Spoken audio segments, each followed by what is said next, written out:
매일 말씀 묵상에 함께 하신 여러분을 환영합니다. 예수님의 사랑을 새기며 하나님의 은혜를 깊이 경험하는 시간 되십시오.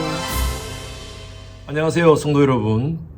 12월 6일 금요일 말씀 묵상 시작하도록 하겠습니다. 오늘 묵상할 말씀은 요한계시록 11장 1절에서 3절까지입니다. 1절에서 3절까지 말씀 같이 함께 묵상하겠습니다. 또 내게 지팡이 같은 갈대를 주며 말하기를 일어나서 하나님의 성전과 제단과 그 안에서 경배하는 자들을 청량하되 성전 바깥 마당은 청량하지 말고 그냥 두라. 이것은 이방인에게 주었은즉 그들이 거룩한 성을 42달 동안 짓밟으리라. 내가 나의 두 정인에게 권세를 주리니 그들이 굵은 베옷을 입고 1260일을 예언하리라. 요한계시록이 난해하다 그랬죠. 해석하기가 참 난해하다고 제가 말씀드렸습니다. 근데 그 중에 가장 난해한 장이 바로 이 요한계시록 11장 부분입니다. 많은 숫자가 나오고요. 또 많은 상징적인 그런 표현들이 나오고 있습니다. 중요한 것은 제가 말씀드렸죠. 어느 때에 그 숫자의 의미, 이것이 중요한 것이 아니라 이 말씀을 통해서 하나님께서 우리에게 무엇을 말씀하고 있는가. 그리고 우리는 이 마지막 종말의 때를, 지금 종말의 때라고 말씀드렸어요. 이 종말의 때를 어떻게 준비할 것인가. 이것이 중요하다고 제가 말씀을 드렸습니다. 요한계시록 1장에서 3장은요, 그 당시에 7교회에 대한 말씀이었고요. 4장, 5장은 하나님과 어린 양이신 예수 그리스도 그 보호자에서 하나님을 경배하고 찬양하는 그런 모습이 나와 있었습니다. 그리고 6장부터는요, 세 가지 상징이 나옵니다. 7인이 나오고 7 나팔이 나오고 7 대접이 나옵니다. 그것을 하나하나 뗄 때마다 점점 재앙의 강도가 심해진다는 것을 보여줍니다. 이것은 마지막 때에 하나님의 백성들이 당할 여러 가지 환난을 의미하고 있습니다. 그러나 궁극적으로 7인은요, 하나님께서 이 땅 가운데 하나님의 백성들도 고난 가운데 있지만 결과적으로 예수 그리스도의 보혈로 구속함을 받은 백성들은 하나님이 구원하신다라는 그런 전체적인 의미가 있고요. 7 나팔의 의미도 마찬가지입니다. 하나님께서 이 땅을 심판하시지만 결과적으로 그의 나라를 확장해 나가신다. 하나님의 나라가 이 땅 가운데 임해진다라는 그런 궁극적인 의미가 담겨져 있습니다. 요한계시록 11장에 요한은요, 성전을 청량하는 환상을 봅니다. 자, 오늘 한번 보십시오. 1절 한번 보십시오. 또 내게 지팡이 같은 갈대를 주며 말하기를 일어나서 하나님의 성전과 제단과 그 안에 경배하는 자들을 청량하라 라고 말씀하고 있습니다. 그리고 2절 말씀 보십시오. 성전 바깥 마당은 청량하지 말고 그냥 두라. 이것은 이방인에게 주었은즉 그들이 거룩한 성을 42달 동안 짓밟으리라. 42달 짓밟는다. 성전을 짓밟는다 라고 말씀하고 있습니다. 이 이방인이라는 것은 예수 그리스도를 인정하지 않고 하나님의 백성들을 핍박하는 무리들을 의미합니다. 그들에 의해서 42달 동안 짓밟힘을 당한다라고 말하고 있습니다. 그리고 3절 보십시오. 내가 나의 두 정인에게 권세를 주리니 그들이 굵은 베옷을 입고 1260일을 예언한다라고 말하고 있습니다.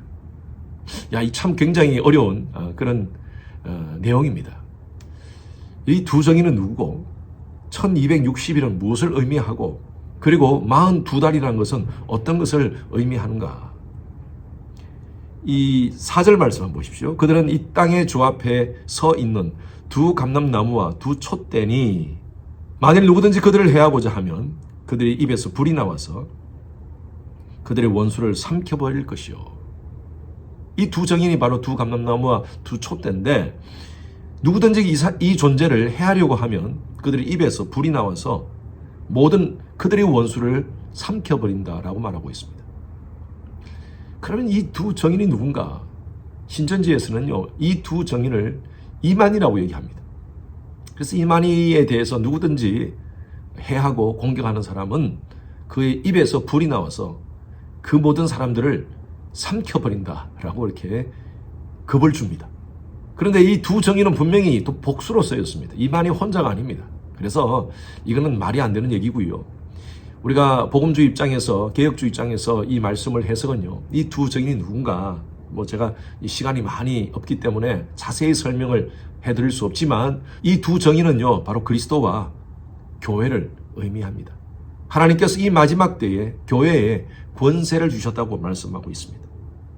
그런데 이 교회가 여기 보니까 42달 동안 짓밟힘을 당한다라고 말합니다. 42달이 어떤 의미인가? 다니엘서로 갑니다. 다니엘서에 가보면 7장과 12장에 하나님의 백성들, 이스라엘 백성들이 당할 고난에 대해서 한 때와 두 때와 반 때라고 표현했고, 이것은 또 다니엘서의 12장에도 나옵니다.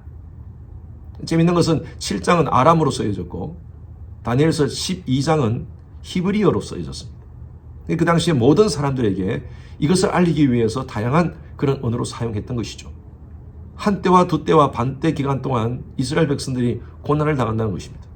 이 다니엘서를 접했던 많은 사람들은 바로 이 한 때와 두 때와 반 때의 의미가 무엇인가 많이 궁금했을 거예요. 실제로 그 고난은요, 다니엘의 예언대로 바벨론에서 포로로 당하고 또 페르시아에서 또 고난을 당하고, 그 후에 그리스, 로마, 1948년 이스라엘이 독립되고 나서도 여러분 그 고난이 끝나지 않았습니다. 지금까지 계속 지속되어 오고 있습니다. 그렇다면 이것은 이스라엘을 향한 그 예언이 아니라 오고 오는 많은 우주적 하나님의 백성들을 향한 하나님의 예언이었습니다.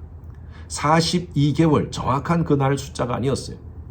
42개월을 여러분 정확하게 날짜로 본다면 42 곱하기 30 아닙니까? 오늘 얘기 나오는 1260일이 나옵니다. 이 숫자는요, 상징적인 숫자입니다. 오랜 기간 동안입니다.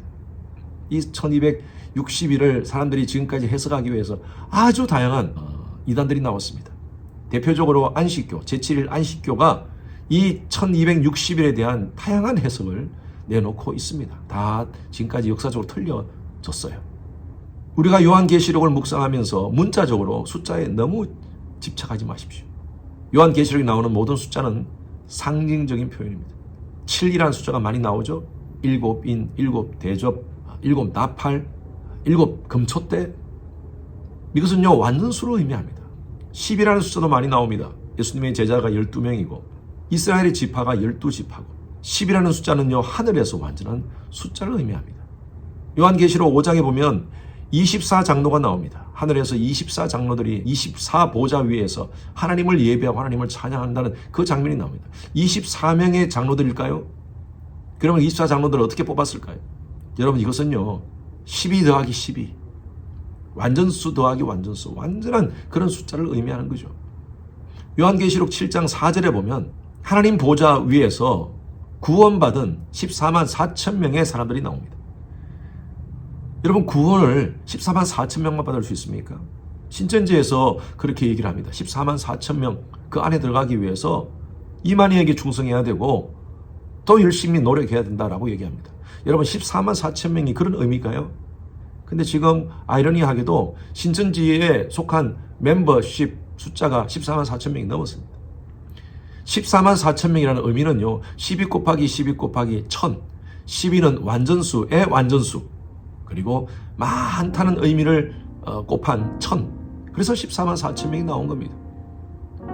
정확하게 문자적으로 14만 4천 명이라는 의미는 아닙니다. 여러분, 이 마지막 시대에 많은 사람들이 이 요한계시록을 해석하면서 사람들을 현혹하고 있습니다. 분명히 말씀드립니다.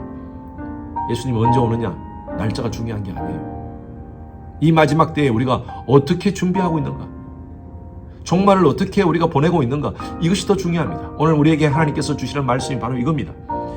3절 말씀 보십시오. 두 정인에게 권세를 주리니 그들이 굵은 베옷을 입고 1260일을 예언하니라. 아까 말씀드린 대로 이 두 정인은 바로 교회를 의미합니다. 저와 여러분들은 교회로서 이 마지막 때에 확실하게 복음을 알고 복음을 전하는 복음의 정인으로서의 삶을 살아야 될 줄로 믿습니다. 자, 오늘부터 여러분 집회가 시작됩니다. 기대감을 가지고 종말을 준비하는 그리스도인으로서 믿음의 등불에 기름을 채우는 그런 귀한 시간 되시기를 바랍니다. 종말의 시기에 깨어서 준비하는 저와 여러분이 되기를 주님 이름으로 축원합니다. 하나님, 오늘도 말씀을 통하여 이 마지막 종말의 때에 사는 우리의 자세를 점검케 하신 것 감사합니다. 하나님, 늘 말씀으로 깨어서 이 종말의 때에 순결한 신부와 같이 믿음의 등불에 기름을 잘 준비하는 저희들 되게 하여 주시옵소서. 오늘부터 시작하는 3일 동안의 집회를 통하여 엄청난 폭포수와 같은 성령의 충만함의 은혜를 저희들이 경험케 하여 주시옵소서. 감사하며 예수 그리스도 이름으로 기도드렸습니다. 아멘. 금요일은 예배를 위해서 기도하는 시간입니다. 모든 예배를 위해서 기도해 주십시오. 주일 예배, 금요 예배, 또 우리 청년들 예배, 어린 아이들부터 모든 예배에 이르기까지 성령의 기름 부으심이 많은 그런 귀한 예배 될 수 있도록 담임 목사의 설교에 하나님께서 준비 가운데 함께 하시고 또 말씀을 선포할 때 은혜와 능력이 더하시도록 기도 부탁드립니다. 각 부서의 설교를 준비하시는 모든 사역자들을 위해서 기도해 주시길 바랍니다. 예배를 위해서 섬기는 여러분들이 계십니다. 미디어, 안내, 찬양, 교사 등으로 섬기는 그 봉사자들이 기쁨과 감사함으로 섬길 수 있도록 해달라고요. 그리고 모든 예배자들이 성령과 지혜로 충만한 그런 예배 될 수 있도록 하나님의 임재가 가득한 지성소 예배가 될 수 있도록 하나님께서 함께 하도록 기도해 주시기 바랍니다.